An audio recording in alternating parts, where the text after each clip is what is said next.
ਪਾਰ ਦੇ ਟਿੰਡੇ ਪਾਏ ਮੇਰੇ ਵਸਲ ਕੱਪੀ ਗਏ ਮੇਰੇ ਵਸਲ ਕੱਪੀ ਗਏ ਮੌਕੇ ਤੇ ਆਏ ਮਰਚਾਂ ਦੇ ਮੀਂਹ ਬਰਸਾਏ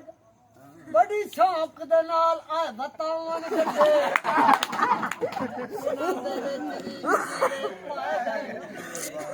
ਆ ਜਿਹੜੇ ਬਾਕੀ ਦੇ ਗੱਲੇ ਟਮਾਟਰ ਹਨ ਤੁਹਾਡੇ ਸ਼ਹਿਰ ਦੇ ਪੇਰਣ ਲਾਏ